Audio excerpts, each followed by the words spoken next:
Poster लगवाने से उत्तम प्रदेश बन जाएगा? पोस्टर लगवाने से उत्तम प्रदेश नहीं बनेगा। ग्राउंड पर जो काम करेंगे उससे उत्तम प्रदेश बनेगा। तो काम करा क्या शिक्षा दी, क्या स्वास्थ्य की रक्षा की, क्या हमारे लिए कोई और सुविधा की? अरे ये पोस्टर लगवा दे, 6 किलो गेहूँ दे दे, चावल गेहूँ 5 किलो 6 किलो, उससे उत्तम प्रदेश बन जाएगा। 100 रुपये की हमको एक आदमी को महीना में लालच दे के उत्तम प्रदेश में उसमें बड़े बड़े उसमें थैलों में और भर दिया है। तो वो मैंने अखबार में पढ़ा है, उसमें क्या जन अन्न बना रहे हैं, उसे बैग दे दिया है, तो इससे उत्तम प्रदेश बन जाएगा। अरे गेहूं तो पहले से मिल रहे हैं। तो उत्तम प्रदेश कैसे बन गया? वो कैसे बन गया नंबर 1? उत्तम प्रदेश नहीं बना, ये उससे पहले से भी बदहाली हो गई है प्रदेश की। ना कोई यहाँ पर सुरक्षा के मामले में सुखी, ना कोई पढ़ाई के मामले में सुखी। 2 साल से बच्चे घरों में बैठे हैं। जिस बच्चे ने आज पढ़ाई थोड़ी बहुत की उस सबको भूल गया। और इन्होंने सड़क की कही, सड़क के कहा था मैं गड्ढे मुक्त सड़क कर दूंगा, जंगल राज को खत्म करूंगा। आप गांवों में जाकर देखिए सड़क की हालत क्या है। मुक्त ना हुई सड़कें? बिल्कुल नहीं हुई। हमारे तरफ जाइए, छाता तहसील का रहने वाला हूँ मथुरा जिले का। हमारे गांव की कोसी कलां से सड़क जाती है, जाकर देख लो आप। गांव में देखिए, गांव से परे में देखिए। अरे 1-2 सड़क बनवा दी, उससे के गड़ा मुक्त हो गई। पर स्वास्थ्य व्यवस्था तो अच्छी कर दी। स्वास्थ्य की व्यवस्था आपने देखी होगी। 60 लाश अब भी दबी हुई गंगा में जलस्तर बढ़ा, आज से 4 दिन पहले निकली हैं और वो रात के 9 बजे तक चलाई गई। वो कहाँ से, पाकिस्तान से आई, कहाँ से इंग्लैंड से आई, कौन दाब गया उनको? ये स्वास्थ्य की व्यवस्था होती तो क्यों इतना आदमी मारा जाता? शिक्षा व्यवस्था? शिक्षा व्यवस्था बिल्कुल नहीं रही है। 2 साल से बच्चे अपने घर बैठे हैं भैया। ऐसो और आज आयो है, यहाँ में ना कोई शिक्षा व्यवस्था ना कानून व्यवस्था। आप देखिए, काम तो सब में ऐसा ही था, पर आज दलाल थानों में ऐसे बैठे हैं। मैं जिस गांव से आता हूँ, हमारे गांव में वैसे एक भी मुकदमा नहीं है। दलाल तो खत्म कर दिए, कोई दलाल नहीं। एक मामला बन गया था, मैं गया वहाँ, कम से कम 10-20 आदमी बैठे रहते हैं। बीजेपी विरोधी देखो आप। अरे हम बीजेपी विरोधी नहीं है। बीजेपी विरोधी से हमें क्या मतलब? हम विरोध की बात नहीं कर रहे, हम हकीकत कर रहे हैं। हम वोट देते हैं, हम किसी पार्टी का, हम पे कोई सदस्यता भी नहीं है, हम किसी पार्टी का सदस्य भी नहीं है, हम पे 10 रुपए की पर्ची भी नहीं है किसी पार्टी की। वोट हम अपने मन मुताबिक देते हैं। जो काम करता है बढ़िया उसको वोट देते हैं, बढ़िया ईमानदार आदमी को वोट देते हैं।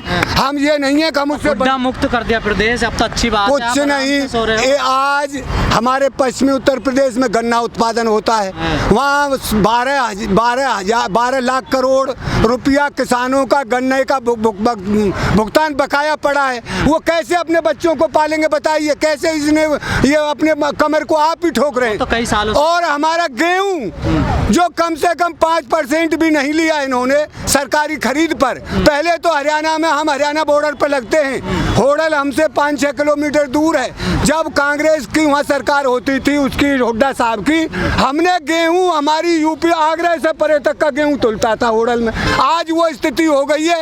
एक सर वो तो मोदी जी तो कह रहे हैं अपना माल कहूँ बेको, एक ये कहता है कि यहाँ हरियाणा में आने नहीं दूंगा। इनकी दुहरी चाल है।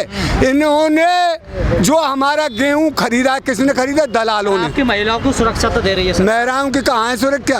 रोज बलात्कार रह रहे हैं, कहूँ देख ले, पेपर भरे रहे हैं। और अब दिल्ली में ही देखिए, जहाँ इन्होंने होल्डिंग लगाया है, एक 6 साल की बच्ची के साथ, 9 साल की बच्ची के साथ बलात्कार होकर उसकी लाश जला दी।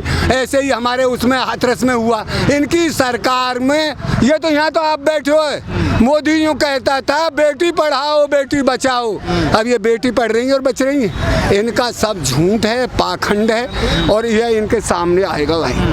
आप कोई अच्छा काम तो बताओ योगी जी का। हमारे एक अच्छा काम किया है, ये बाबा जी से मुख्यमंत्री बन गया, ये अच्छा हुआ है भाई। इसके साथ में जो महात्मा था, पहले राजा महाराजाओं की कहते हैं, एक जब वो राज गद्दी भोग करके वनों में राजा रानी जाते थे तब करने के लिए, यहाँ उल्टा हुआ है। यहाँ में जो घर से निकल के महात्मा बने, महात्मा बन करके और राजनीति में आकर के मुख्यमंत्री बन गए। आप तो बड़े नसीब वाले, महात्मा मुख्यमंत्री मिला। अरे तो नसीब की बात है, उस परमात्मा से मिलने के लिए दुनिया तरसती है। ये तो इन्होंने तो ये उल्टे कुआं में गिर गए, इनकी दुनिया बुराई कर रही है। ये ऐसी सरकार आई है, आज 8 महीना से ज़्यादा किसानों को हो गया। मजदूरों के जो कानून थे बेचारों के, उनको ख़त्म करके जो 8 घंटा का उन्होंने खून बहाकर कानून बनवाया था उसको ख़त्म कर दिया। और ये पूंजीपतियों की सरकार है, और इस पूंजीपतियों से लड़ने के लिए पूरे देश को खड़ा होना पड़ेगा। किसान, मजदूर, छात्र, नौजवान, जैसे रूस में हुआ था ज़रार के टाइम में धर्म की राजनीति थी, वहाँ रोज़ उपद्रव होता था। और जब मजदूर और किसान खड़ा हो गया रूस में, आज कोई उग्रवाद होता नहीं। ऐसे ही जब तक हिंदुस्तान चेतेगा नहीं, इस धर्म को पीछे डालकर, एक धर्म हमारा आस्था का विषय है, राजनीति में नहीं आने देंगे। रूस जैसा शासन चाहते हो क्या? बिल्कुल। अरे हम चाहते गरीब मजदूरों का राज हो, वहाँ यही है। वहाँ गरीब मजदूरों, अरे वहाँ रूस में नहीं है गरीब मजदूरों का राज है। मैं कह रहा हूँ वहाँ उग्रवाद नहीं होता। यहाँ तो रोज उग्रवाद होते हैं, यहाँ रोज उग्रवाद होते हैं। ये काम है इनका, इन्होंने झूठ बोला है, इनके सामने आएगा और इन्हें भुगतना पड़ेगा। कार्यकाल खत्म होने वाला है योगी जी का 6 महीने बाद। आप कह रहे हो कोई भी 5 साल में एक काम भी नहीं किया उन्होंने? हमारे हिसाब से तो काम एक करियो है। सबरा जहाँ जाता है हिंदूवाद की बात करता है। बंगाल में गया, ममता जय श्री राम नहीं बोलती, और वहाँ में बिहार में गया, वहाँ भी श्री राम की बात। अरे राम सबका है, सबके दिलों में बैठा है, वो राम सब में है। और तुम धर्म की बात क्यों करते हो? हम तो शिक्षा की बात करिए, स्वास्थ्य की बात करिए, दवाई की बात करिए। हमसे अब हमारा जो जैसे किसान बैठा है इसकी बात करता तो हमको अच्छा लगता। योगी तो निकरन ना दे रहो, घर से लट्ठे लेके बैठे हो। यूपी में तो आदमी ने ना निकरन दे रहो, नहीं जाने दूंगा वहाँ गाजीपुर बॉर्डर पर। आप तो आ गए। अरे हम तो आ गए, अब ये कैसे आए? हमें मार दे, जेल में दे दे, जेल अपना घर बना लिया है हमने, किसानों ने। चले करिए जेल में, जब आए जेल में नहीं गए। अरे कर तो सही है, जेल छोटी पड़ जाएंगी। कर इनकी हिम्मत नहीं है, जेल में कौन खबाब है कोई ने। इतना किसान दुखी कर दिया इन्होंने। आज तक 70 साल में अंग्रेजों के राज में हमने बड़े बूढ़े की बात सुनी है। किसान ही दुखी है या और भी दुखी है? सारी जनता दुखी है। जब किसान दुखी है, किसान देश को चलाता है, किसान ते देश की अर्थव्यवस्था चलती है। किसान के पास कुछ होगा तो बाजार से खरीदेगा, उससे छोटा व्यापारी के पास पैसा आएगा। जब किसान के पास नहीं है तो कौन सुखी होगा इस देश में?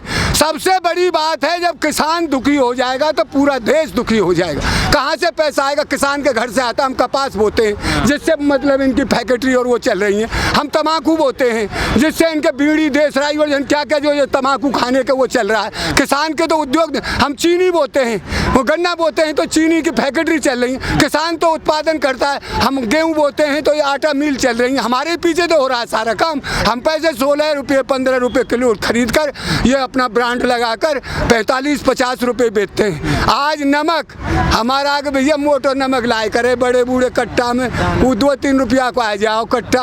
आज इन्होंने ब्रांड का वो भी 20-25 रुपया किलो कर दिया हम पैकेट में भर के।